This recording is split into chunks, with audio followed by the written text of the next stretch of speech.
Hey guys. Alright, first of all, let me explain the title. And I'm being honest with the title. You can be a successful addict. Hear me out. I'm going to explain.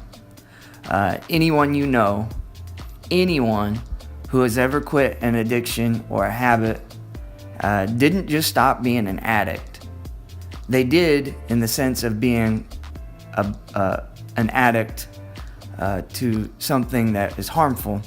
They just switched from one thing that was producing bad results in their lives, and they filled that time and that energy and that passion and that place to give their money and desires to with another habit or another hobby or whatever it is that produces good results in their life. They didn't just pause their life. They didn't just stop doing anything. They found something to fill that time with. Let me give you some examples. People who go to meetings. This is one thing, and it's perfect, especially for people who are starting to get free, and even people who have long time being clean from drug addiction, is they go to meetings. Narcotics Anonymous, Alcoholics Anonymous, Overcomers Outreach, any recovery group. What they did is they used those meetings to fill their empty time that they weren't at work or weren't doing things with their family, and they come there and they get help, they get hope, and they get strength in those meetings, and they're around other people doing the same thing. And they essentially switched their habit of going to get dope to a habit of going to these meetings. That's perfect. And then there's people who find hobbies. There's tons of hobbies, especially nowadays. You can do crafts, you can do mountain biking, you can do trail riding, you can do any number of sports.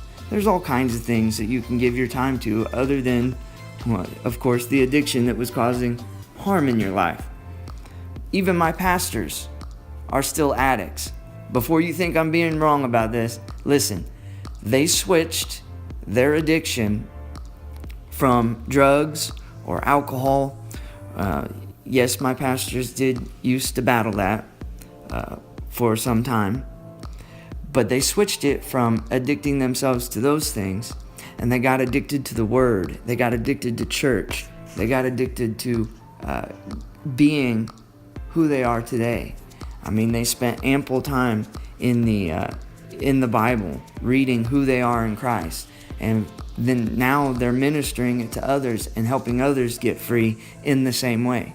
And myself, I have hobbies.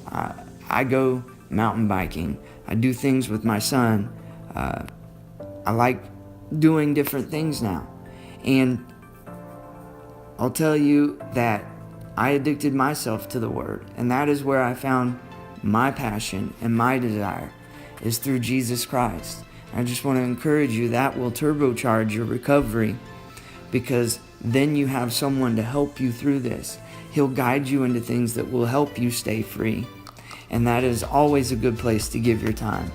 It's actually something that produces good results in your life. You can't overdose on the Word. Well, you kind of can, but it's a great thing. There's no hangover, and you only come out better than what you were left off before you got into it. So let me give you a way to switch your addiction from the bad thing to the good thing. First of all, you got to give your time and attention to it. Give yourself to it until it becomes a habit. I used to think that it was the other way around. I used to think that it was what you desire and what your passions were, or what you dreamed about, was what you eventually would give your time and attention to. That's not true. What you give your time and attention to will eventually become a strong desire and passion in you, but you have to first give your time and attention to it. What you give your attention to becomes the strongest in your life. The consensus today of most doctors and professionals say that it takes 21 days to form a new habit.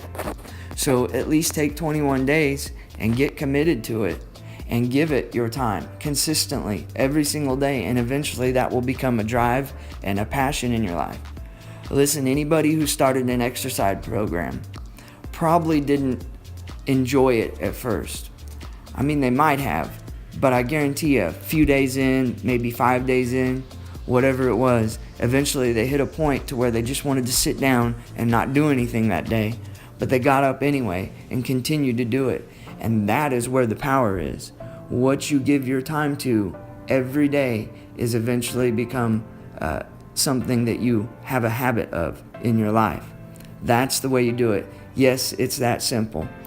And trust me, if you give Jesus your life, that is one way that you can turbocharge your recovery, and you can have guidance and power to help you through every situation.